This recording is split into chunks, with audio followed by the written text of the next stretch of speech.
Hello दोस्तों, तो कैसे हो आप सब। आई होप कि आप लोग सब मस्त होगी, बिंदास होगी, ज़बरदस्त होगा अपने घर पर। जैसे कि आप लोग सब मेरे जो वीडियो का जो टाइटल है वो देख रहे होगे, और फ्यूचर करेंसी क्रिप्टो करेंसी। तो आखिर क्या होता है क्रिप्टो करेंसी, ठीक है।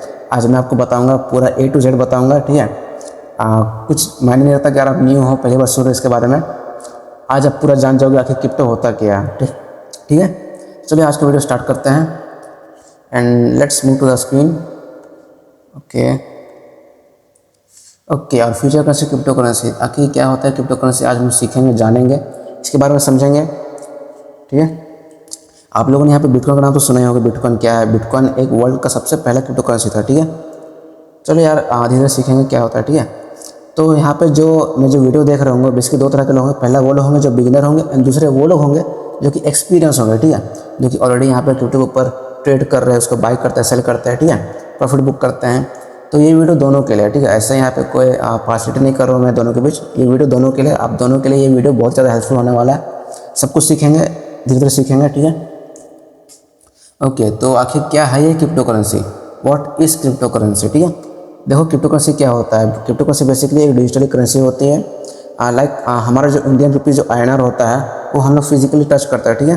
फिजिकली टच करते हैं, फील करते हैं, उसको एक दूसरे को देते हैं। कुछ प्रोडक्ट हम लोग कुछ खरीदना होता है, हम लोग खरीदते हैं, सब्जी वगैरह लेना होता है, सब्जी लेते हैं, ठीक है।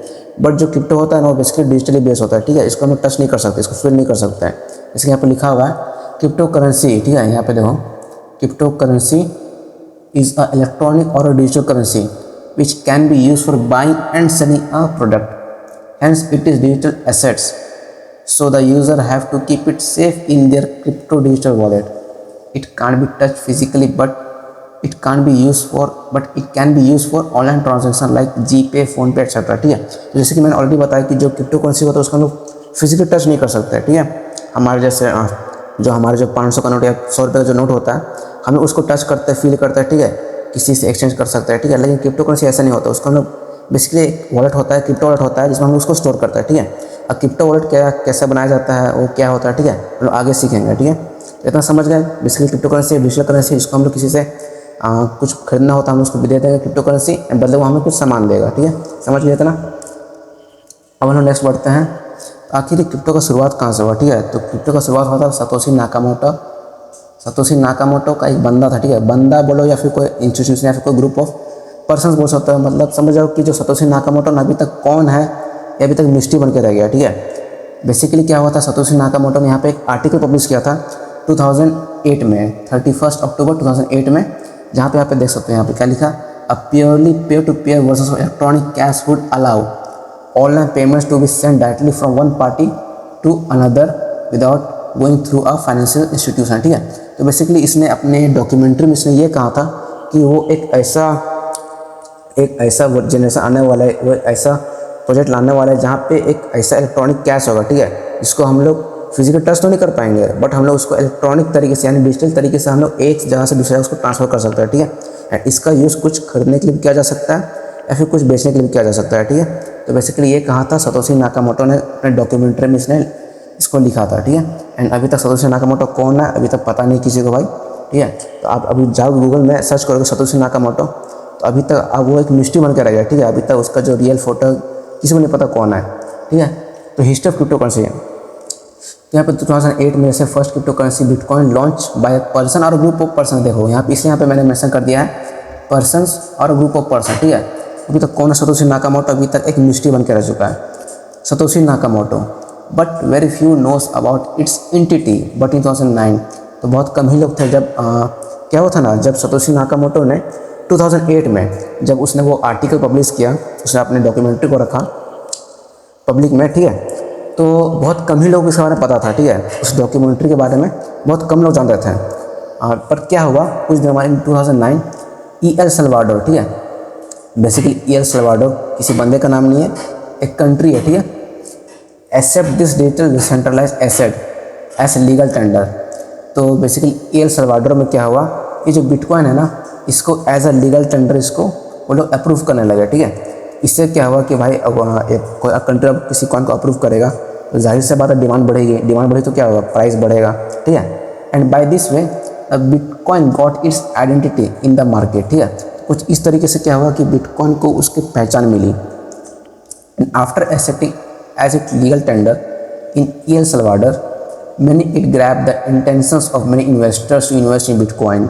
जैसे कि मैंने ऑलरेडी बताया भाई, जब आप किसी की नज़र में आ जाते हो ना तो लोग उस पर इंटरेस्ट दिखाता है, ठीक है, उसको चाहते हैं कि भाई काश मेरे पास भी होता है, ठीक है। तो क्या हुआ कि जैसे यहाँ पे एल सल्वाडोर ने जैसे उसको एक एज अ लीगल टेंडर अपने कंट्री में उसको एक्सेप्ट किया, यहाँ पे बहुत सारे इन्वेस्टर्स यहाँ पे उस पर इन्वेस्ट करने लगे, उसको खरीदने लगे, ठीक है। इससे क्या हुआ कि ऑटोमेटिक यहाँ पे जो बिटकॉइन है ना उसका जो प्राइस है पंप होता गया, ठीक है। एंड धीरे धीरे करके वो काफ़ी ज़्यादा हाइट तक आज पहुँच गया, आज लगभग करोड़ में इसकी वैल्यू चल रही है, ठीक है। तो यहाँ पे प्राइस हिस्ट्री यहाँ पे बिटकॉइन का, ठीक है। यहाँ पे 2010 में इसका जो प्राइस था $0.09 के आसपास गया, एंड 2011 ऑलमोस्ट 26 डॉलर के आसपास गया, ठीक है, 26 point something. And by 2013 begin at $13, ठीक है, $13 से स्टार्ट हुआ था 2013 में, एंड ये टच किया $123 इन अक्टूबर, ठीक है, 2013 की बात है भाई, समझ रहे हो। जब ये इसका जब प्राइस ₹0 था, ₹1 भी इसका प्राइस नहीं था, 1 पैसा भी नहीं था इसका प्राइस, वही 2013 में इसका प्राइस $123 हिट कर गया भाई, कितनी बड़ी बात है। एंड आफ्टर यहाँ पे 2014 में $138 हिट कर गया भाई, स्पाइक टू $1,238, ठीक है। फिर यहाँ पे क्या हुआ, अचानक यहाँ पे 2015 में यहाँ पे इसका जो प्राइस है वो डंप हो गया, ठीक है। डंप क्या हुआ इसका भी रीज़न बताऊँगा, आगे बताऊँगा। एंड आफ्टर फिर यहाँ पे डंप हुआ, यहाँ पे कुछ टाइम यहाँ पे डंप हुआ, एंड आफ्टर यहाँ पे 2015 में यहाँ पे फिर से पंप होना स्टार्ट हुआ, ठीक है। ये पंप होता होता यहाँ पे $315 से यहाँ पंप हुआ, और यहाँ पे 2017 में यहाँ पे $900 हिट कर गया, ठीक है, जो कि ऑल टाइम हाई था 2017 के रिकॉर्ड के अकॉर्डिंग, ठीक है। एंड उसके बाद क्या हुआ, जब यहाँ पे 2017 में जब पंप होना स्टार्ट हुआ, ठीक है, तो सडनली यहाँ पे आपको यहाँ पे डंप देखने को मिल रहा होगा, ठीक है। ये अब तक का बता दूँ, ये अब तक का क्रिप्टो हिस्ट्री में सबसे बड़ा डंप था, ठीक है, अब तक का सबसे बड़ा डंप था ये वाला, 2017 का जो डंप था ना सबसे बड़ा डंप था। उसके पीछे भी रीज़न है, ठीक है। और देख सकते हैं यहाँ पे $20,000 ये हिट किया था 2018 में, ठीक है। एंड आफ्टर धीरे करके देख सकते हो 2024 में इसका प्राइस गया $76,000, ऑलमोस्ट समझ लो $77,000 के आसपास गया, जो कि ऑल टाइम हाई था 2024 नवंबर के महीने में, ठीक है। एंड आफ्टर दिसंबर के महीने में तो भाई ऑल टाइम $1,05,000 पे ट्रेड हो रहा था भाई बिटकॉइन। तो आप लोग खुद समझो भाई, जो बिटकॉइन का प्राइस 2008-2009 में 1 पैसा भी नहीं था। अगर आपके पास मान लो अगर आपके पास 100 बिटकॉइन रहता तो भाई आपके पास अरबपति होता है। तो देखो यहाँ पे हुआ क्या था, देखो वो जो डंप था उसका रीज़न मैं बता रहा हूँ, ठीक है। डंप पंप क्यों हो रहा था उसका रीज़न बताता है, ठीक है। तो यहाँ पे जो एलन मस्क था, ठीक है, Elon Musk invested in bitcoin, इन्होंने इन्वेस्टमेंट किया, किस में इन्वेस्टमेंट किया, बिटकॉइन में इन्वेस्टमेंट किया। जब यहाँ पे 2017 में जब यहाँ पर डंप हो रहा था, 2017-18 में जब यहाँ पर डंप हो रहा था, तो उसने क्या किया, एलन मस्क ने बिटकॉइन को भी एज अ लीगल टेंडर उसको एक्सेप्ट किया, ठीक है। एंड आज आप देखोगे जो टेस्ला के जितने भी जो कार्स होते हैं, ठीक है, आज आप उन सारे कार्स को आप बिटकॉइन से पेमेंट कर सकते हो, ठीक है, दे एक्सेप्ट द बिटकॉइन। तो ये बहुत ही अच्छी बात है। एंड जिसकी वजह से यहाँ पे देख सकते हैं, यहाँ पे ये जो रिकॉर्ड है ये ब्लूमबर्ग से लिया हुआ है, ठीक है। And according to this record 2021 का रिकॉर्ड फरवरी का महीना है। यहाँ पे देख सकते हैं, यहाँ पे जो बिटकॉइन है फरवरी महीने में कैसे पंप होता है, ठीक है। अराउंड समझ लो 38,000 से यहाँ पंप हो सीधा 48,000 का यहाँ पंप देखने को मिला, ऑलमोस्ट 50% पंप देखने को मिला हम लोग को यहाँ पे, जो कि एलन मस्क की वजह से हुआ था। तो भाई आखिर सतोशी नाकामोटो कौन, अभी तक मिस्ट्री बन के रह गई है भाई कि भाई तुम कौन होता है भाई। समझ आओ कि अगर सतोशी नाकामोटो अगर जिंदा होते हैं तो भाई दुनिया का सबसे अमीर आदमी वही रहता है थी। लेकिन क्या होता है ना कि आजकल बहुत सारे लोग ये क्लेम कर रहे हैं कि भाई मैं हूँ सतोशी नाकामोटो। आप अभी भी जाकर चेक करना, अपने गूगल में जाकर चेक करना सतोशी नाकामोटो इमेजेस, ठीक है। तो वहाँ पे ये जो बंदा है डोरियन नाकामोटो, ठीक है, ये बंदे के इमेजेस आपको ज़्यादा शो होगा, ठीक है। मैक्सिमम मतलब ज़्यादा लोग को लगता है भाई यही सतोशी नाकामोटो भाई, लेकिन ये नहीं है, ठीक है। ये प्रूव हो चुका ये नहीं है नाकामोटो, ठीक है। भले अब इसका जो सरनेम है नाकामोटो, बट ये रियल सतोशी नाकामोटो नहीं है। इसी तरह यहाँ पे बहुत सारे लोग यहाँ पे क्लेम करें भाई मैं हूँ सतोशी नाकामोटो, मैं हूँ सतोशी नाकामोटो। जब बहुत से लोग यहाँ पे ये प्रूव नहीं कर पाए कि मैं हूँ सतोशी नाकामोटो, अभी भी एक मिस्ट्री बन के रह गया भाई सतोशी नाकामोटो है कौन। एंड मतलब गजब का सीन हो गया भाई, बंदा उसने बिटकॉइन का इन्वेंशन किया, वो बंदा गायब हो गया भाई। थोड़ा मतलब अजीब लगता है ना सुनने में। तो ठीक है, हम लोग क्रिप्टो करेंसी क्या है समझ गए। Crypto currency basically digital asset, जिसको लोग यहाँ से वहाँ उसको ट्रांजेक्शन में यूज़ कर सकते हैं, कुछ खरीदना है कुछ बेचना है उसके लिए यूज़ कर सकते हैं, ठीक है। आखिर फ़ायदा क्या है क्रिप्टो करेंसी का, ठीक है, वो हम लोग जानेंगे। एडवांटेजेस ऑफ क्रिप्टो करेंसी, ठीक है। तो भाई मैं तो बता तो रहा भाई क्रिप्टो करेंसी ये है, डिजिटल एसेट्स है, ठीक है। आखिर इसका फ़ायदा क्या होता है, ठीक है। एंड आखिर ये इतना पंप ही क्यों हो रहा है भाई, लोग इसको और इसको खरीदना ही क्यों चाहते हैं, ठीक है। आज भी ये करोड़ों के आसपास ट्रेड हो रहा है, फिर भी लोग चाहते हैं भाई काश मेरे पास करोड़ रुपये आ जाए तो मैं बिटकॉइन खरीद लेता, ठीक है। लोग ऐसा क्यों चाह रहे हैं, बिकॉज उन लोगों को पता है कि भाई आगे चल के ना ये 10 करोड़ हो सकता है यार, अरबों में इसका दाम चल जाए, ठीक है, कुछ भी हो सकता है। ओके, तो हम लोग समझेंगे इसका फ़ायदा क्या क्या होता है, ठीक है। हम लोग समझते हैं भाई crypto currency basically digital assets है, लेकिन भाई क्रिप्टो करेंसी में लोग आज भी लोग इसको इतना खरीद क्यों रहे हैं भाई, जबकि करोड़ों के आसपास ट्रेड हो रहे हैं भाई। इतना महंगा बिटकॉइन खरीदना क्यों चाहता है, लोग चाहते हैं कि भाई सोना से अच्छा भाई बिटकॉइन में इन्वेस्ट करो, लोग ऐसा बोल रहे हैं। तो आखिर इसका फ़ायदा क्या क्या हम लोग जानेंगे, ठीक है। सबसे पहला फ़ायदा यहाँ पे very very less transaction fees. हाँ, जैसे कि यहाँ पे जो फीस जो लगती है, जो ट्रांसफर में जो फीस लगती है बहुत कम लगता है, ठीक है। एज अ समझ लो कि as a bit as a penny बहुत कम लगता है, ठीक है। जो कि यहाँ पे अब लोग एक चीज़ नोटिस करना, आप लोग आप मान लो कि आप अपने बैंक अकाउंट से आप किसी फ्रेंड या फैमिली को बैंक से ट्रांसफ़र करना चाहते हो, ठीक है, तो वहाँ पे कुछ फीस करता है, ठीक है। लेकिन यहाँ पे बिटकॉइन में क्या होता है, बहुत कम फीस करता है, ठीक है। ये तो पहला इसका ये एडवांटेज हो गया। और दूसरा एडवांटेज क्या आता है, वेरी सिक्योर, बहुत सिक्योर रहता है, ठीक है। इसका कोई लिमिट नहीं रहता। जैसे कि आप यूपीआई ट्रांसफर करते हो, ठीक है, हो सकता है आपके यहाँ पे यूपीआई में 1 लाख का लिमिट है, ठीक है, मंथली का 1 लाख का लिमिट है, बट यहाँ पे बिटकॉइन में कोई भी लिमिट नहीं रहता है। ये तीसरा एडवांटेज हो गया। वेरी इफिशिएंट होता है भाई, बहुत एफिशिएंट है, बहुत फास्ट रहता है, ठीक है। मान लो कि आप यहाँ पे धनबाद में हो, ठीक है, एंड आपका कोई रिलेटिव या कोई आपका फ्रेंड जो कि अब्रॉड कंट्री है, ठीक है। अब मान लो कि आपको पैसा भेजना है, फिर वो आपको पैसा भेजना चाहता है, ठीक है, वो बाहर काम करने गया, वो आपको पैसा भेजना चाहता है, बहुत बड़ा अमाउंट है, 10 लाख रुपए का अमाउंट है, ठीक है। तो वो क्या करता है, अपने बैंक अकाउंट के थ्रू जाता है एंड वो अपने बैंक से आपके अकाउंट में ट्रांसफ़र करता है, ठीक है। तो ऑलमोस्ट यहाँ पे मैं बता दूँ, ये पॉसिबल नहीं है कि भाई विदिन 5 to 10 सेकंड, विदिन 1 से 2 मिनट में इतना बड़ा अमाउंट आपके अकाउंट में ट्रांसफर हो जाए, ठीक है। ऑलमोस्ट कभी 24 घंटे लग जाता है, कभी 2 दिन लग जाता है, ठीक है, इतना बड़ा अमाउंट ट्रांसफर होने में, बिकॉज बहुत ज़्यादा वहाँ पे वेरिफिकेशन होता है ना भाई कि इतना पैसा आया कहाँ से, क्यों ट्रांसफर करना चाहता है, बहुत सारे लीगल चीज़ों से आपको यहाँ पे फेस करना पड़ता है, ठीक है। बट बिटकॉइन में ऐसा नहीं होता, बहुत एफिशिएंट रहता है, ठीक है। अब मान लो वही 10 लाख का बिटकॉइन है, ठीक है, विदिन 5 to 10 सेकंड आप कोई बंदा अमेरिका में, ठीक है, कोई बंदा अमेरिका में है एंड आप यहाँ धनबाद झारखंड के अंदर हो, ठीक है, within 5 to 10 second, within a minute वो 10 लाख रुपए का बिटकॉइन आपके यहाँ वॉलेट में ट्रांसफ़र हो जाएगा। समझो कितना एफिशिएंट है भाई, कितना फास्ट है। ग्लोबली रिलायबल है, ठीक है, ऑल ओवर ग्लोबली में इसको एक्सेप्ट किया जाता है भाई, कोई दिक्कत की बात नहीं है। हाँ, लेकिन आप चाहे तो आप जो आपका जो आईएनआर जो इंडियन रुपीज़ है, आप क्या उस आईएनआर रुपीज़ को ले जाकर कि आप अमेरिका में पेमेंट कर सकते हो, कुछ खरीद सकते हो, नहीं खरीद सकते हो ना भाई, आपको उसके लिए डॉलर में कन्वर्ट करना पड़ेगा। बट बिटकॉइन में ऐसा नहीं है, आपके पास बिटकॉइन यहाँ पे झारखंड में, आप इंडिया में हो और वही बिटकॉइन लेकर चले जाओ अमेरिका में, यूरोप में चले जाओ, कनाडा में चले जाओ, जापान में चले जाओ, आपको कुछ खरीदना है, आप वो बिटकॉइन दो एंड वो आपको आपका सामान दे देगा, बहुत सिंपल है। Every bit of transaction record है, ठीक है। और हाँ, यहाँ पे सबसे मेन चीज़ होता है, हर एक ट्रांजेक्शन यहाँ पे रिकॉर्ड होता है बिटकॉइन में। हालांकि जो बिटकॉइन है वो ब्लॉकचेन नोट पे वर्क करता है, ठीक है, इसलिए यहाँ पे हर एक छोटा छोटा आप भले यहाँ पे 0.00001001 बिटकॉइन का भी ट्रांजेक्शन कर रहे हो ना, उसका भी यहाँ पे रिकॉर्ड सेव होता है भाई, इतना आसान नहीं है। जो कि यहाँ पे हमारे जो यहाँ पे जो इंडियन जो रुपीज़ है उसमें ये पॉसिबल नहीं है, ठीक है। अब अगर देखोगे तो यूपीआई में आप ट्राई करना, ठीक है, आपने जो यूपीआई फ़ोनपे गूगल पे बहुत लोग यूज़ करते ही होंगे, अगर जाकर आपको ट्राई करना 0.5 पैसे आप किसी को सेंड कर देखा नहीं जाएगा, लेकिन यहाँ पे जो बिटकॉइन है 0.1001 लगा देना, बिटकॉइन चल जाएगा।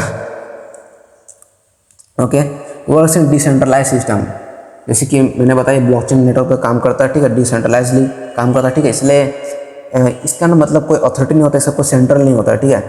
इसका जो रिकॉर्ड होता है ना, हर एक बंदे, जितने भी बंदे उस डिसेंट्रलाइज उस ब्लॉकचेन नेटवर्क में है, हर एक रिकॉर्ड हर एक बंदे के पास सेव रहता है, ठीक है। इसलिए यहाँ पे ऐसा नहीं हो कोई चोर आए, कोई स्कैम कर दे, कोई हैक कर दे, ऐसा पॉसिबल नहीं है। लेकिन क्या होता है ना, हमारे जो आरबीआई बैंक में क्या होता है, हमारे जितने बैंक है, लाइक पंजाब नेशनल बैंक हो गया, एक्सिस बैंक हो गया, ठीक है, और जितने भी बैंक का नाम ले लूँ, छोटे मोटे जितने भी बैंक है, बड़ौदा बैंक हो गया, HDFC हो गया, ठीक है, वो सारा बैंक सेंट्रलाइज कौन करता है, आरबीआई सेंट्रलाइज करता है, ठीक है, आरबीआई उसको गवर्न करती है, ठीक है। अब मान लो यहाँ पे क्या हो गया, मान लो कि किसी दिन आरबीआई अगर हैक हो गया, ठीक है, तो आरबीआई तो भाई बैंकों का बैंक है, आरबीआई हैक हो गया तो भाई सारा बैंक का पैसा तो गया, डूब गया।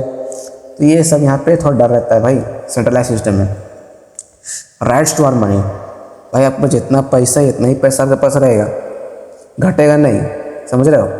अब वहीं पे आप देखोगे, आप ATM कार्ड लेते हो, ठीक है, SBI के पास आपके पास ATM कार्ड है, तो वहाँ पे हर साल यहाँ पे क्या बोलते हैं, इंश्योरेंस के यहाँ पे फीस कटता है भाई, हर साल यहाँ पे 600 कुछ रुपये कटता है, पता नहीं, मेरे को भी नहीं पता। यहाँ पे बहुत सारे अकाउंट होते हैं ना भाई, डीमेट अकाउंट होते हैं, सेविंग्स अकाउंट होते हैं, करंट अकाउंट होते हैं, सारे अकाउंट यहाँ पे अलग अलग कुछ चार्जेस वो लोग लेते हैं, ठीक है। तो भाई ये तो हम लोग समझे कि भाई एडवांटेज क्या है, हम लोग देख लिया। अब यहाँ पर डिसएडवांटेज क्या क्या होता है, ठीक है। इसका देखो, हर एक चीज़ के दो पहलू होते हैं, ठीक है।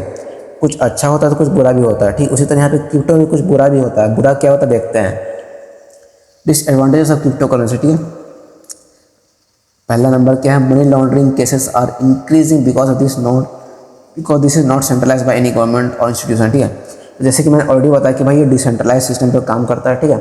इसलिए क्या होता है यहाँ पे जो मनी लॉन्ड्रिंग है ना, यानी कि जो ब्लैक मनी इसको वाइट करने का काम यहाँ पे बहुत आसानी से हो जाता है भाई। इसको कोई ट्रैक नहीं कर सकता, आपको कोई गवर्नमेंट इसको ट्रैक नहीं कर सकती। लेकिन यहाँ आरबीआई में ट्रैक हो जाएगा भाई। अब आपके पास बहुत सारा काला धन पड़ा हुआ, ठीक है। आप उसको मान लेते हैं कि आपका एचडीएफसी बैंक है, ठीक है। अब आपके एचडीएफसी बैंक में आपके पास जो पैसा पड़े हुए हैं, ठीक है, वो सारे ब्लैक मनी के पैसा और 20-25 लाख पड़ा हुआ है, ठीक है। तो आप क्या सोचते हो, चलो भाई मैं इसको वाइट करता हूँ, ठीक है।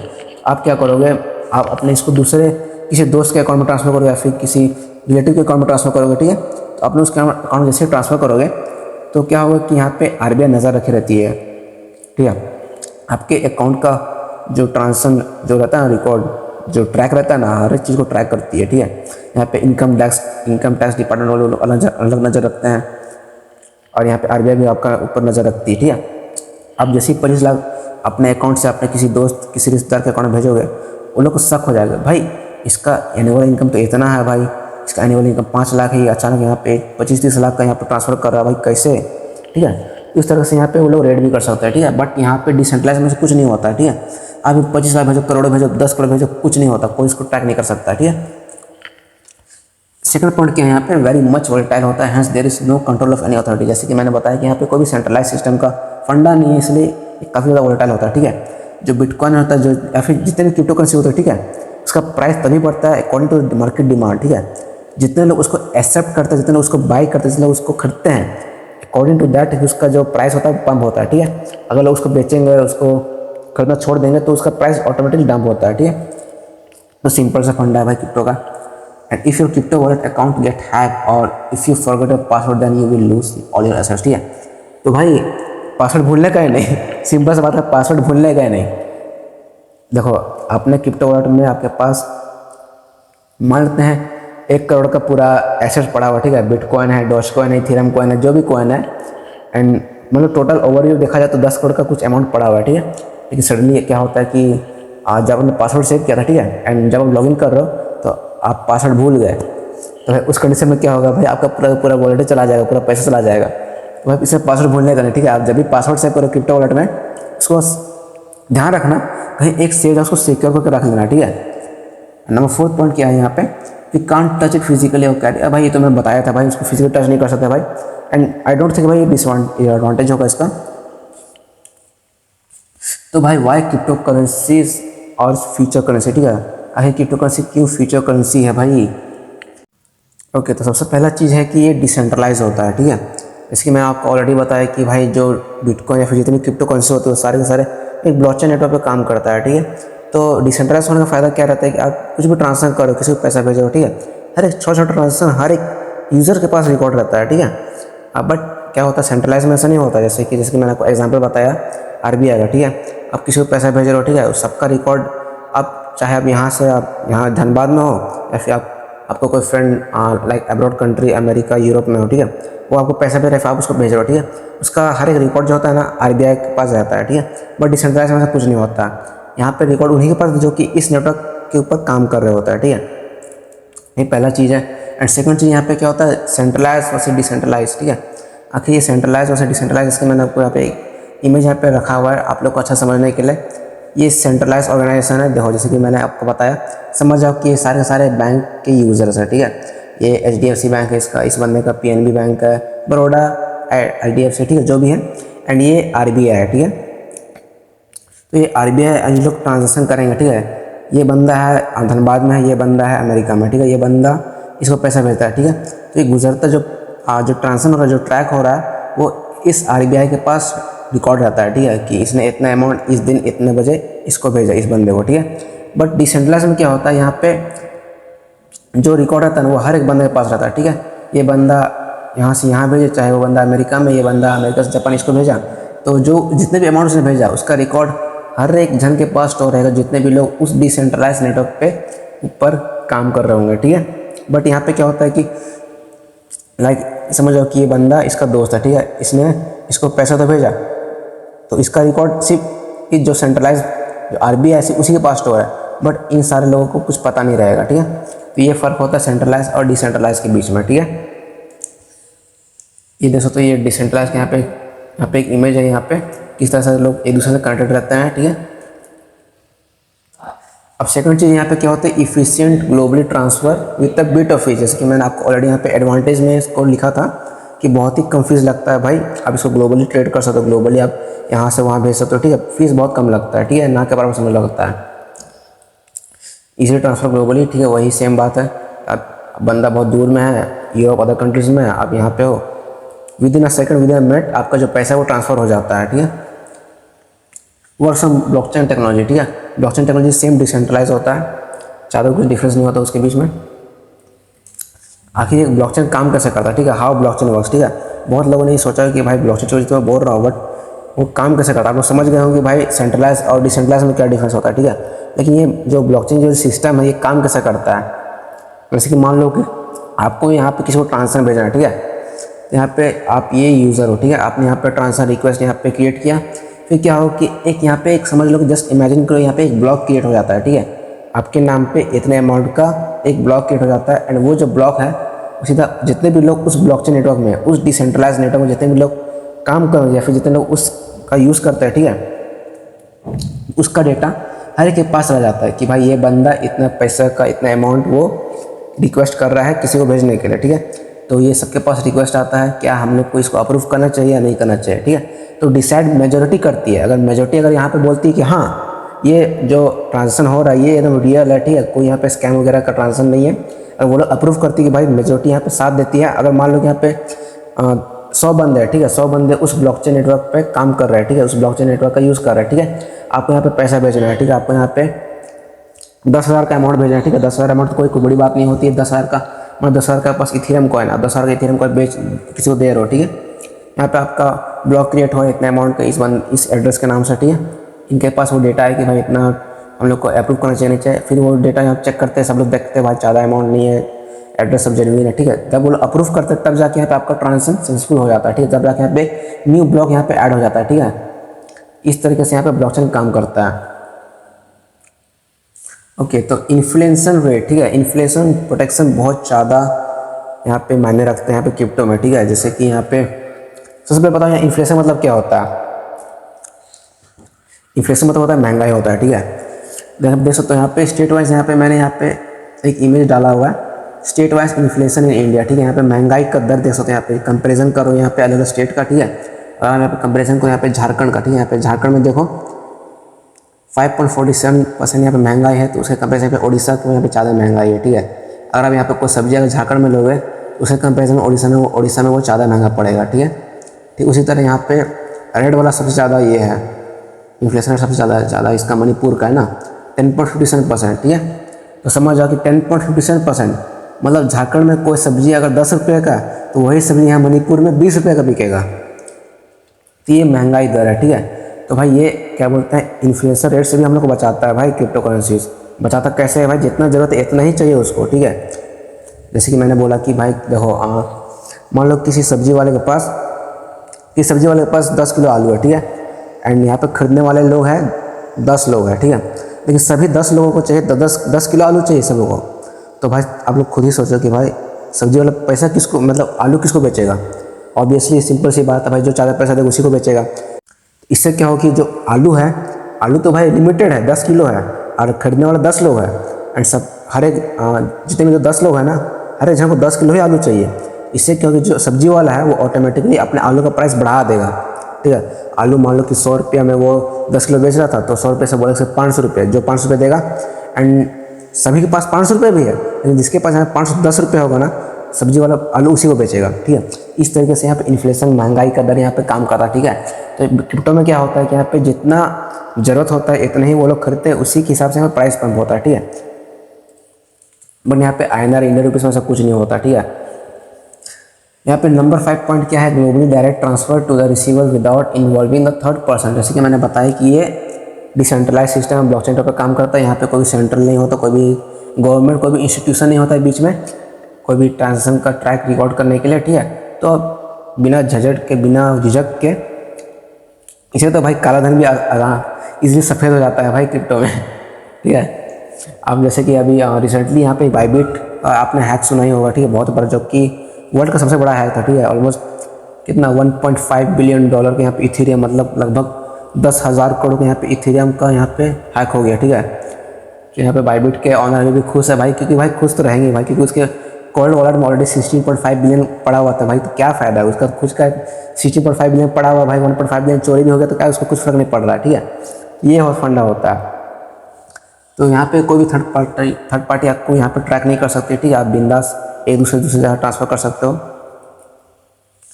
यहाँ पे 6 पॉइंट क्या है, फ्रॉड रिडक्शन। जैसे कि ब्लॉकचेन नेटवर्क, तो भाई सिंपल सी बात है, कोई आपके साथ स्कैम नहीं कर सकता, हर एक चीज़ का रिकॉर्ड रहेगा, ठीक है। बाई चांस किसी ने स्कैम गलती से, अब मान लो आपको कोई दोस्त ही, ठीक है, आपका कोई दोस्त आपके क्रिप्टो वॉलेट का पासवर्ड जानता है, ठीक है। तो क्या होगा कि आपका दोस्त आपके, मान लें आपके क्रिप्टो वॉलेट में, आपके क्रिप्टो वॉलेट में $10 पड़े हुए हैं, ठीक है, $10 पड़े हुए हैं। आपका दोस्त आपको आपके क्रिप्टो वॉलेट का पासवर्ड पता है, वो आप $5 अपने वॉलेट में ट्रांसफ़र कर लेता है, ठीक है। तो आप जाके चेक करोगे, आप देखोगे वहाँ पे रिकॉर्ड होगा, ठीक है, कि भाई $5 मेरे वॉलेट एड्रेस से कटा है, ठीक है, इस वॉलेट एड्रेस में गया है। तो आपको तो पता ही होगा आपको किसको आपने बताया, अपने क्रिप्टो वॉलेट का पासवर्ड आपने किसको बताया है, ठीक है। आप अपने दोस्त का वॉलेट चेक करोगे तो भाई देख सकते हो भाई आपके वॉलेट एड्रेस से उसके वॉलेट एड्रेस में $5 रिसीव हुआ है, ठीक है। इस तरह से यहाँ पे ब्लॉकचेन टेक्नोलॉजी में रिकॉर्ड रहता है, हर एक चीज़ का रहता है, ठीक है। देख सकते हैं यहाँ पे एक इमेज है, ठीक है। यहाँ पे किस तरह से ये बंदा यहाँ पे बिटकॉइन का ट्रांजेक्शन कर रहा है, ठीक है। यहाँ पे कितने सारे यहाँ पे समझ जाओ कि फायरवॉल की तरह यहाँ पे कितने सारे यहाँ पे सिक्योरिटी ब्रीच इसको यहाँ पे क्रॉस करना पड़ता है, तब जाके यहाँ पे जो रिसीवर होते हैं उनके पास अमाउंट रिसीव होता है। यहाँ पे इसने ट्रांजेक्शन क्रिएट किया, यहाँ पे फिर वही ब्लॉकचेन वाले जितने भी यहाँ पे नेटवर्क में जितने भी लोग यहाँ पे यूजर्स यहाँ पे इन्वॉल्व है इस ब्लॉकचेन टेक्नोलॉजी में, वो लोग सब अप्रूव करेंगे, देन ओनली तब जाके आपका जो बिटकॉइन है, आपका ये जो बिटकॉइन है ना, तब जाके आपके रिसीवर के पास रिसीव होगा, ठीक है। एंड नंबर 7 पॉइंट है, assets highly secure in the crypto wallet and allows user to access their wallet through cloud, by which you can access your currency from anywhere anytime, ठीक है। आपने एक wallet बनाया, आपके वॉलेट में crypto assets पड़े हुए हैं, ठीक है। आपका फ़ोन गुम हो गया, अच्छा गुम हो गया, फिर आपने कहीं बाहर गया, आपने अपना फ़ोन लेना भूल गया, ठीक है। नहीं चलो गुम ही हो गया मान लेते हैं, सबसे बेस्ट एग्जाम्पल रहेगा, ठीक है। एंड गुम हो गया तो अब ऐसा तो नहीं कि भाई आपका जो क्रिप्टो में जितने भी एसेट्स पड़े थे वो भी चोरी हो जाएगा, नहीं होगा ना।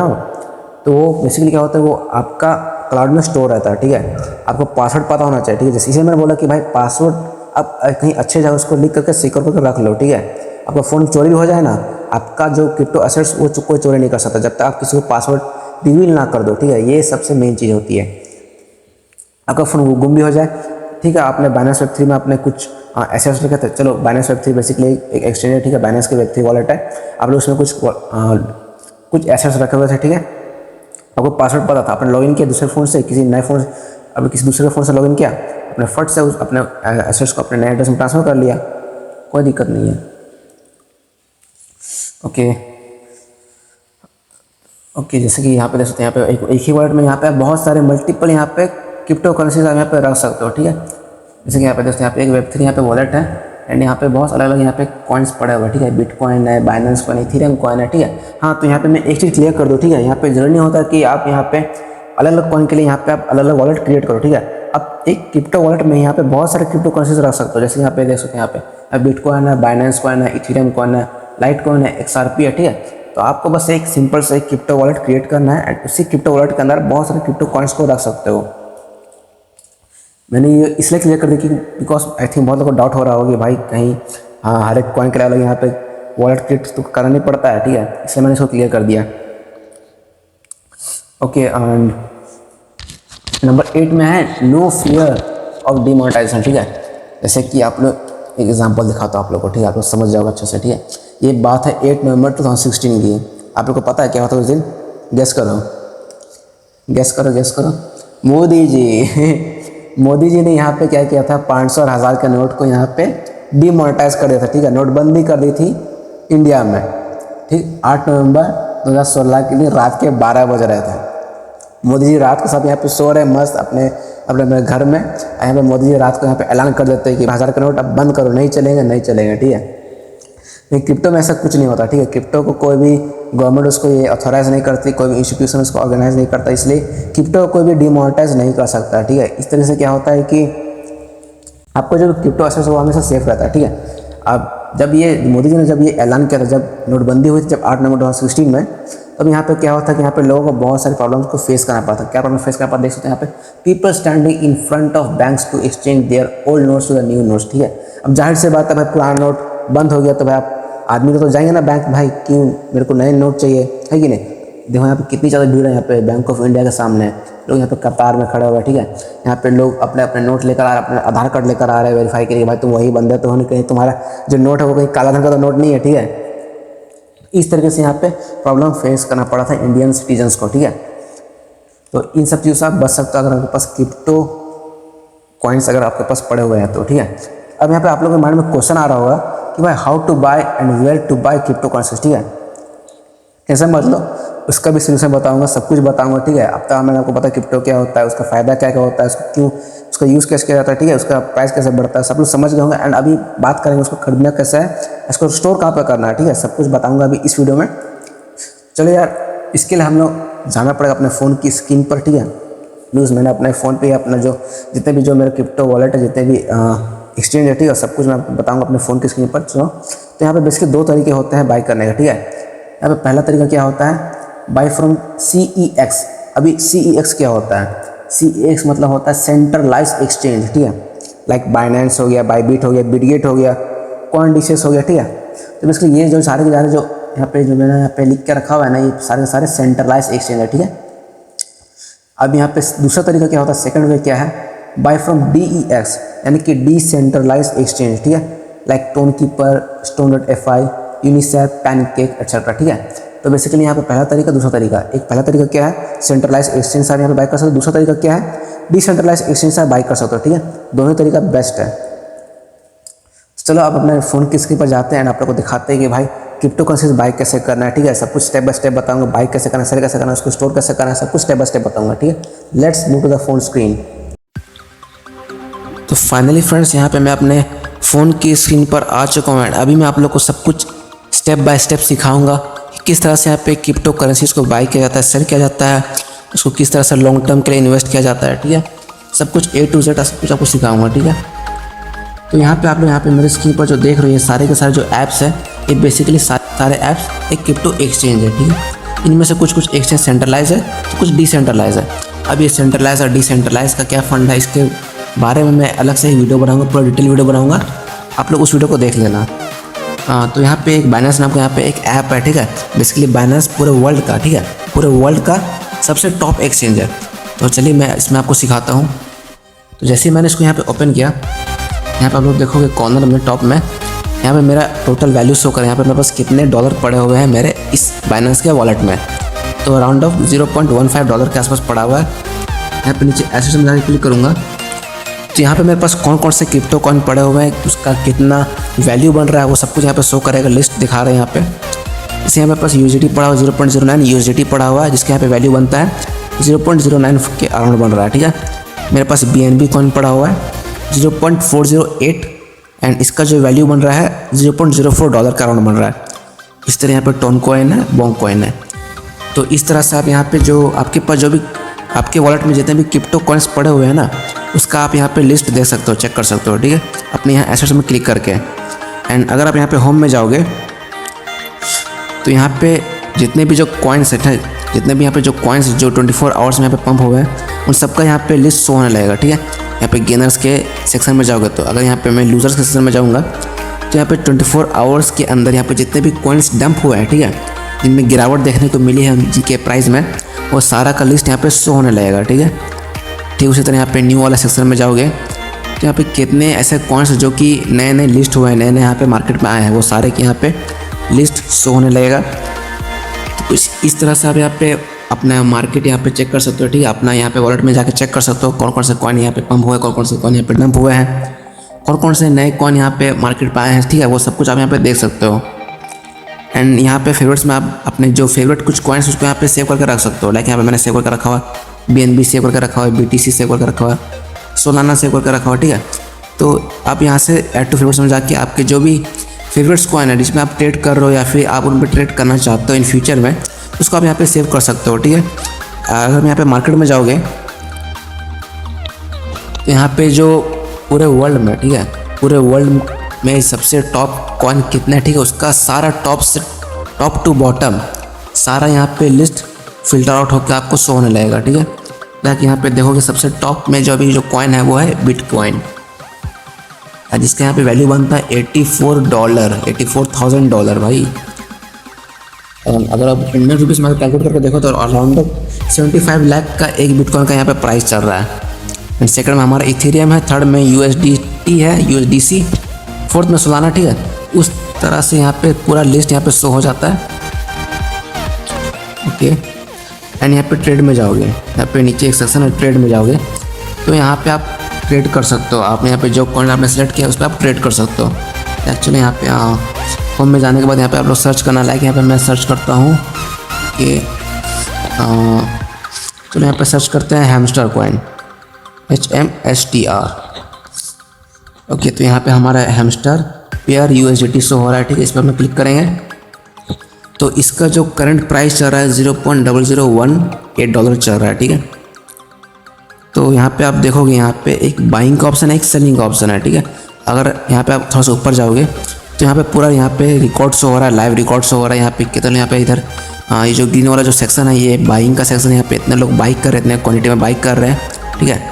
और यहाँ पे जो रेड वाला सेक्शन है ये यहाँ पे लोग बेच रहे हैं, लोग सेल कर रहे हैं, ठीक है, इस हैमस्टर कॉइन को। एंड यहाँ पे ऊपर में जाओगे इन्फॉर्मेशन में तो यहाँ पे इस कॉइन के रिगार्डिंग यहाँ पे जितने भी इन्फॉर्मेशन वो सब कुछ आप यहाँ पे देख सकते हो इसके बारे में। इसके टोटल सप्लाई कितना, इसका मार्केट कैप कितना गया है, इसका रैंक कितना है मार्केट में, ठीक है, सब कुछ आप यहाँ पे देख सकते हो। जैसे कि यहाँ पे मैंने हैमस्टर का एग्जांपल इसलिए लिया बिकॉज हैमस्टर की वजह से बहुत सारे लोगों ने यहाँ पे क्रिप्टो में एंट्री ली कि हैमस्टर एक बहुत ही पॉपुलर एक Telegram app to earn project था, इसके जरिए यहाँ पे लोगों से माइनिंग करवाई जाती थी। एंड यहाँ पे आखिर में ये जो हैमस्टर कॉइन है इसको यहाँ पे लिस्ट कर दिया गया था, ठीक है। तो यहाँ पे देख सकते हो इसका जो रैंक है वो 316 है पूरे वर्ल्ड में, ठीक है। इसका मार्केट कैप 120 बिलियन का है। यहाँ पे जो market dominance volume market cap क्या था, ठीक है, इसके बारे में मैं आपको एक डिटेल वीडियो बताऊंगा, ठीक है। बिकॉज अगर मैं सब कुछ एक एक चीज़ आपको इस वीडियो बताने लगूंगा तो वीडियो बहुत ज़्यादा लंबा हो जाएगा, ठीक है। बस समझ आओ कि 3-3, 4-4, 5-5 घंटे का वीडियो हो जाएगा भाई, इतना लंबा वीडियो देखेगा भी कौन। इसका टोटल सप्लाई देखो यहाँ पे देख सकते हो 100 बिलियन टोटल सप्लाई है। देखो यहाँ पे इशू कब होता है, ठीक है, ये कॉइन लॉन्च कब होता है मार्केट में, वो यहाँ पे डेट देख सकते हो 2024 9वें महीने 26 तारीख को ये लॉन्च हुआ था। आज देख सकते हैं यहाँ पे ऑल टाइम हाई यानी कि जब से ये लॉन्च हुआ, ठीक है, इस कॉइन का सबसे हाईएस्ट प्राइस अब तक का है $0.01 एंड ऑल टाइम लो इसका 0.001 जो कि अभी चल रहा है। एंड यहाँ पे इंट्रोडक्शन देख सकते हो, यहाँ पे hamster comedy is a crypto exchange CEO simulator game built on Telegram mini app platform. जैसे कि मैंने आपको बताया था ये जो हैमस्टर कॉइन है बेसिकली टेलीग्राम प्रोजेक्ट के थ्रू आया था, ठीक है। कुछ इस तरीके से आप यहाँ पे आप उस कॉइन के रिगार्डिंग आप इन्फॉर्मेशन देख सकते हो। हाँ, यहाँ पे एक और चीज़ बता दूँ, लाइक यहाँ पे हमें बाइंग कैसे हो रहा है। लाइक यहाँ पे BNB में क्लिक करता हूँ इस BNB कॉइन पे, यहाँ पे आपको दिख रहा होगा ऑप्शन दिख रहा होगा बाइंग एंड सेलिंग का, ठीक है। बाइंग में क्लिक करोगे तो यहाँ पे आप दो तरीके से बाई कर सकते हो, ठीक है। मेनली यहाँ पे दो तरीके से बाई कर सकते हो। पहला एक होता है लिमिट ऑर्डर एंड दूसरा होता है यहाँ पे मार्केट ऑर्डर, ठीक है। हालांकि आप तो बाय बहुत तरीके से कर सकते हो, लेकिन यहाँ पे जो मेनली लोग यहाँ पे दो तरीके से बाय करते हैं। अगर मैं मार्केट में क्लिक करूँगा, ठीक है, तो अभी जो करंट प्राइस चल रहा है, ठीक है, उस प्राइस पे आप यहाँ पे बाई कर सकते हो। आपको यहाँ पे आपके पास यहाँ पे कितना USDT पड़ा हुआ है यहाँ पे देख सकते हो। यहाँ पे अवेलेबल बैलेंस मेरा कितना है 0.40 USDT पड़ा हुआ है, ठीक है। तो इसका तो भाई कोई एक भी कॉइन नहीं मिलेगा मेरे को।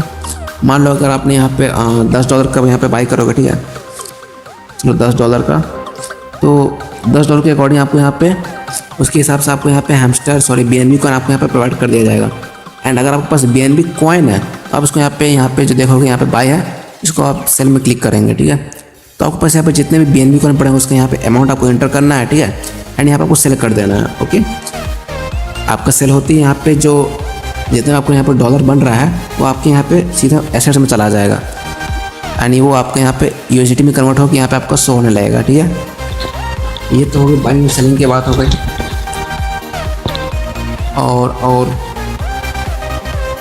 और यहाँ पे हाँ, यहाँ पे एक और चीज़ यहाँ पे बता दूँ, यहाँ पे फ्यूचर्स, ठीक है, यहाँ पे फ्यूचर्स में क्लिक करोगे तो यहाँ पे कुछ कुछ कॉइन्स ऐसे होते हैं ना जो कि बहुत ही लॉन्ग टर्म के लिए यहाँ पे इन्वेस्टमेंट किया जाता है, ठीक है, इसलिए उनको यहाँ पे फ्यूचर्स में यहाँ पे रखा गया है, ठीक है। इन कॉइन्स में आप लॉन्ग टर्म के लिए इन्वेस्टमेंट कर सकते हो। लाइक यहाँ पे एक कॉइन है ज़ेरेब्रो USDT, ठीक है, तो इस कॉइन को बेसिकली लॉन्ग टर्म इन्वेस्टमेंट के लिए रखा गया है, ठीक है। आप चाहे तो इसको शॉर्ट टर्म बाइंग सेलिंग कर सकते हो, बट हाँ, इसको यहाँ पे फ्यूचर्स में इसको इसलिए रखा जाता है क्योंकि ये जो कॉइन है बहुत ही लॉन्ग टर्म इन्वेस्टमेंट एक रहता है। मान लो कि देखो ट्रेडिंग बहुत तरीके से होता है, ठीक है, आप आज इन्वेस्ट कर रहे हो, ठीक है, तो हो सकता है ये कॉइन आपको 5 महीने बाद, 6 महीने बाद, या फिर हो सकता है साल 2 साल बाद आपको प्रॉफिट दे, इसलिए इन सारे कॉइन्स को यहाँ पे फ्यूचर्स में रखा जाता है, फ्यूचर्स की कैटेगरी में रखा जाता है। हाँ, यहाँ पे एक और चीज़ भी है यहाँ पे बाइनेंस में, P2P, ठीक है। P2P में क्या होता है बेसिकली, यहाँ पे डायरेक्टली जो ट्रेडर होता है, ठीक है, आप उनसे सीधा ट्रेड करते हो। लाइक यहाँ पे मान लो कि आपको यहाँ पे USDT चाहिए एंड आपके पास टोकन पड़े हुए हैं, ठीक है, तो आप उसको टोकन दे करके आप उससे USDT ले सकते हो। लाइक यहाँ पे मैं सर्विस वाले सेशन में आया मैंने यहाँ पे मैं सर्च करूँ P2P, क्योंकि यहाँ पे आगे P2P बैंक ट्रांसफर 100+ ऑप्शन इस पर क्लिक करेंगे। ओके, कन्फर्म, ठीक है। अब यहाँ पे आपको इंटर करने के आपके पास कितने यहाँ पे USDT पड़े हुए हैं, ठीक है, लाइक USDT ना, लाइक यहाँ पे मैं इंटर करता हूँ 2000 INR, ठीक है। तो यहाँ पे बेसिकली मैं यहाँ पे क्या करूँ, मैं यहाँ पे INR को मैं INR को यहाँ पे सेल करूँगा एंड यहाँ पे मैं USDT बाई करूँगा, ठीक है। तो यहाँ पे आपको 2000 रुपये के बदले यहाँ पे आपको 23 USDT प्रोवाइड किया जाएगा, ठीक है। यहाँ पे जिसके मैंने बोला आप दूसरे कॉइन भी हम यहाँ पे बाई कर सकते हो अपने INR के थ्रू। लाइक यहाँ पे मैंने बोला कि लाइक टोन कॉइन, ठीक है, आपको यहाँ पे लाइक यहाँ पे मैं 1000 रुपीज़ का मैं यहाँ पे टोन कॉइन खाना चाहता हूँ, तो यहाँ पे मैं 1000 रुपीज़ पे करूँगा एंड यहाँ पे मेरे को 2.7 टोन यहाँ पे मेरे को प्रोवाइड कर दिया जाएगा, ठीक है। इस तरीके से आप यहाँ पे डायरेक्टली P2P कर सकते हो। यहाँ पे P2P जाओ तो यहाँ पे ट्रेडर्स की नेम भी यहाँ पे सोने लाएंगे। ओके, अभी शो नहीं हो रहा है, by USDT is not available, ठीक है। फिलहाल अभी तो यहाँ पे कोई भी ट्रेडर ने इसको पोस्ट नहीं किया हुआ। तो इस तरह से यहाँ पे देखो तो यहाँ पे बाइनेंस में बहुत सारे काफ़ी सारे फीचर्स है, ठीक है। तो इसलिए यहाँ पे बाइनेंस जो है पूरे वर्ल्ड का नंबर 1 एक्सचेंज है एंड इसके साथ भी यहाँ पे इंडिया का भी खुद का एक्सचेंज है, वो है CoinDCX। चलो मैं इसको भी ओपन कर दिखा दूँ तो इसमें क्या क्या फीचर्स है, ठीक है। हालांकि ये टॉप एक्सचेंज तो नहीं है, बट इंडिया का खुद का एक्सचेंज तो भाई इसमें कोई भी इलीगल इसमें कुछ भी नहीं है ऐसा। ओके, CoinDCX इंडिया का क्रिप्टो एक्सचेंज देख सकते हैं यहाँ पे। ओके, यहाँ भी देख सकते हैं, यहाँ भी इसका जो इंटरफेस है वो काफ़ी ज़्यादा सिंपल और ईजी है। यहाँ पे पोर्टफोलियो में जाओगे, जैसे कि बाइनेंस में एसेट्स था, यहाँ पे मेरे पास कितने पड़े हुए हैं, मेरे पास वॉलेट में 1037 पड़े हुए हैं, ठीक है। एंड यहाँ पे मैंने ऑलरेडी एक कॉइन खरीद कर रखा हुआ है, आइस ओपन नेटवर्क का मैंने कॉइन खरीद कर रखा हुआ है, ठीक है। इसमें मैंने इन्वेस्टमेंट किया था 994 रुपीज़ एंड करंटली ये इसका जो प्राइस है वो पंप हुआ है, ठीक है। तो यहाँ पे मेरे को रिटर्न में मिलेगा 1037 रुपीज़ मिलेगा, ठीक है। अगर मैं इस पर क्लिक करूँगा एंड अगर मैं चाहूँ इसका चार्ट भी देख सकता हूँ, यहाँ पे इस पर क्लिक करता है चार्ट में, तो यहाँ पे इसका चार्ट हम लोग देख सकते हैं यहाँ पे। ओके, तो ये इसका चार्ट खुल गया तो देख सकते हो, ठीक है। ये इस करंटली इसका प्राइस डंप हो रहा था, ठीक है। यहाँ पे मैं थोड़ा जूम कर देता हूँ, मैंने इसको यहाँ पे बाई किया था एंड यहाँ करंटली ये पंप हुआ, इतना पंप हुआ, इसलिए यहाँ पे मेरा थोड़ा सा प्रॉफिट हुआ, ठीक है। एंड इसमें भी बाइंग सेलिंग काफ़ी ज़्यादा ईजी है। अगर मैं यहाँ पे बाई पे क्लिक करूँगा, ओके, बाई पे क्लिक करते हैं एंड यहाँ पे आप क्या है ना, यहाँ पे फ़ायदा क्या होता है CoinDCX में, यहाँ पे आप INR में यहाँ पे बाई कर सकते हो कॉइन को एंड सेल कर सकते हो, ठीक है। बट जो अदर एक्सचेंज होता है लाइक बाइनेंस हो गया, बिटगेट हो गया, बहुत सारे एक्सचेंज है, ठीक है। उसमें क्या होता है, उसमें आप INR में बाइंग और सेलिंग नहीं कर सकते हो। लाइक अगर मैं यहाँ पे 500 रुपीज़ का यहाँ पे अगर मैं 500 रुपीज़ का अगर मैं यहाँ पे खरीदता हूँ आइस कॉइन को, ठीक है, ओके, लिमिट प्राइस है, यहाँ पे मैं इंस्टेंट में क्लिक करता हूँ, ठीक है। इंस्टेंट में करेंगे 500 रुपीज़ का यहाँ पे मेरे को 1228 यहाँ पे आइस टोकन मिलेंगे, आइस कॉइन मिलेंगे, ठीक है। ओके, तो आप लोग इसको भी जरूर ट्राई करना, ठीक है। मैं इसका लिंक अपने डिस्क्रिप्शन पे दे दूँगा, आप इसको जरूर डाउनलोड करना, बहुत अच्छा है ये एप्लीकेशन। तो आई होप कि आप लोग को सब कुछ समझ में आएगा यहाँ पे किस तरह से बाइंग एंड सेलिंग होती है यहाँ पे क्रिप्टो एक्सचेंज में। तो आई होप गाइस कि आप लोग को वीडियो बहुत अच्छा लगा होगा। ठीक है, मैंने सब कुछ स्टेप बाय स्टेप बताया अपने बाइनेंस अकाउंट खोल करके किस तरह से यहाँ पे क्रिप्टो को बाय किया जाता है, किस तरह से यहाँ पे सेल किया जाता है। ठीक है, सब कुछ स्टेप बाय स्टेप बताया। ठीक है, बिल्कुल बेसिक से बताया। तो आई होप कि आप लोग को वीडियो अच्छा लगा होगा। तो वीडियो को लाइक जरूर करना, चैनल पर नहीं तो चैनल को सब्सक्राइब जरूर करना। एंड हाँ, जो सेंट्रलाइज और डिसेंट्रलाइज का जो फंड है, ठीक है, उसके बारे में मेरे एक डिटेल वीडियो बनाऊँगा, जल्दी ही लाऊंगा। ठीक है, आप लोग वेट करना। एंड एक हफ्ते में 2 वीडियो में लाता रहूँगा। ठीक है, एंड आप लोग कमेंट कर जो बताने का आप लोग वीडियो कैसा लगा हो। ठीक है, बिकॉज ये मेरा पहला वीडियो, मेरे को भी इतना नॉलेज नहीं है। ठीक है, यूट्यूबर में बिल्कुल एकदम फ्रेश हो। ठीक है, तो आप लोग सब्सक्राइब जरूर करना है, सपोर्ट करना अपने छोटे भाई को। आप लोग फिर मिलेंगे नए वीडियो के साथ। आप लोग tata, take care, good bye, see you again.